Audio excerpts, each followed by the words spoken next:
Assalamualaikum and very good morning to beloved lecturer and my fellow friend. Today I will present to all of you about coronavirus disease or we call COVID-19.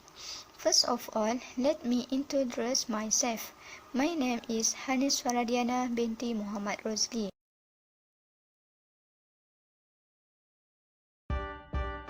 So, let we start. What is coronavirus? Coronavirus are viruses that circulate among animals, but some of them are also known to affect humans. The 2019 novel coronavirus was identified in China at the end of 2019 and is a new strain that has not previously been seen in humans.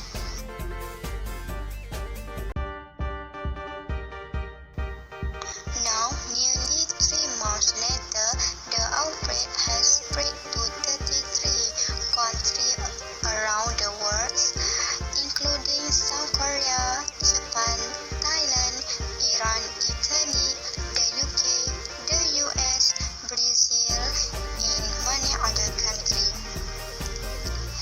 Up to February 27, the number of total confirmed cases outside of China has reached nearly 4,000. First of all, we are concerned but we should panic.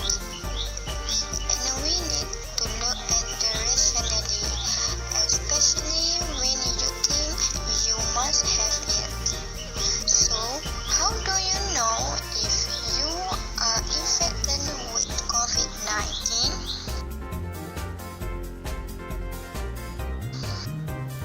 Okay, let's move to the symptom. Social, you must eating can have you can this be suspected as COVID-19 patient. So, if you feel you have fever, cough, runny nose, head pain, throat pain, the hand monitoring dizziness and sweating, you should go for the check. You should for the clinic or hospital. The rest of you, by hook or by cube, you should do that. Don't do tomorrow. You should do now. You have to important.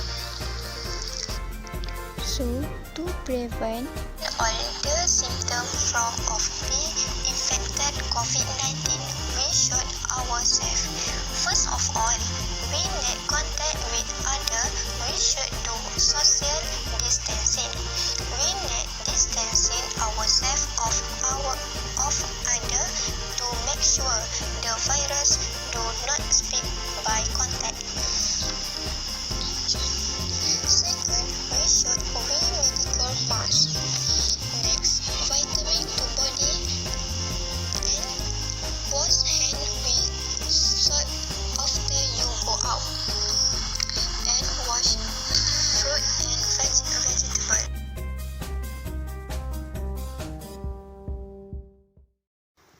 Okay, I have prepared a video that how COVID-19 spread. I hope you will lend your eyes and your ears to watch this video. At first, you might think it's a cold, and it could be, but COVID-19 could escalate. Here's what you need to know. According to the World Health Organization China Joint Mission on COVID-19, as of February 20th, 80% of laboratory-confirmed cases were mild to moderate, 14% were severe, and 6% were critical. Just to be clear, a mild case of COVID-19 is not like a mild cold. The symptoms will still be pretty severe. Anything less than needing oxygen puts you in this category. Severe cases do need supplemental oxygen, and critical ones are defined by respiratory or multi-organ failure. The symptoms, treatments, and timelines of having the disease vary, depending on which category patients fall into. So let's break down what having COVID-19 looks like day to day for each level of severity. It can take as few as 2 or as many as 14 days after being exposed to the novel coronavirus for the first symptom to develop. This is when it might feel like a cold or the common flu. Many patients develop fevers early on. The World Health Organization China Joint Mission saw that about 88% of people who had COVID-19 had a fever. Another study out of China showed that while only 44% of patients had a fever on admission to a hospital, 89% eventually developed one. But there have been some cases that led with gastrointestinal symptoms. Diarrhea, nausea, vomiting, and/or abdominal discomfort may appear a couple of days before respiratory symptoms. This isn't the norm, though, because COVID-19 is a respiratory disease. That means for most patients, the virus will start and end with the lungs. In the early days of infection, the virus invades lung cells. Specifically, this can damage the cilia, the hair-like projections that move around to keep airways clear of mucus and debris. When cells get infected, they die and shed off, adding to the debris and hindering your body's ability to keep stuff out of the lungs and trachea. The inflammation causes damage, and damage causes more inflammation, and this cycle could continue until there's no healthy tissue left. And inflammation might explain why a dry cough is one of the most common symptoms. Same goes for shortness of breath and phlegm production. Other symptoms that can appear around this time are fatigue, sore throat, headache, joint or muscle pain, chills, and a runny nose. By day 5, patients with pre-existing conditions might find that they have trouble breathing, and it usually takes about 7 days for a person to go to a hospital. Mild cases, though, usually clear up by this time. But those with moderate to critical cases will have developed pneumonia, which can range from non-life-threatening to severe. Recovery time for these patients could be anywhere from a few days to weeks. For some severe and critical cases, though, symptoms can escalate into acute respiratory distress syndrome. ARDS is an illness that happens when fluid builds up in the lungs. Inflammation triggers a flood of immune cells that are meant to target the infection. They're usually isolated to infected areas, but sometimes the body goes overboard, which is when the immune cells start killing anything in their path, including healthy cells. ARDS is often fatal.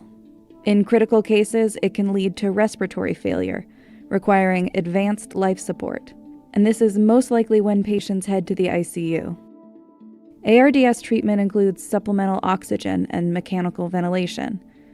The goal is to get more oxygen into the bloodstream, since the lungs can't. When this treatment doesn't work, the lungs are basically too flooded to get any oxygen into your bloodstream. That's the cause of most COVID-19 deaths. And even when a patient survives this phase, they could be left with permanent lung damage. SARS punched holes in some infected people's lungs, giving them a honeycomb effect. And these lesions have been seen in people affected by the novel coronavirus too. Early studies found that most people who die of the disease will do so within 14 to 19 days.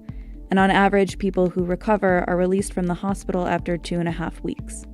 But with the most critical cases, recovery could take months. Once a patient is in the recovery period, it's possible that they could still be contagious. These people should work with their doctors and public health officials to determine when they're no longer a risk.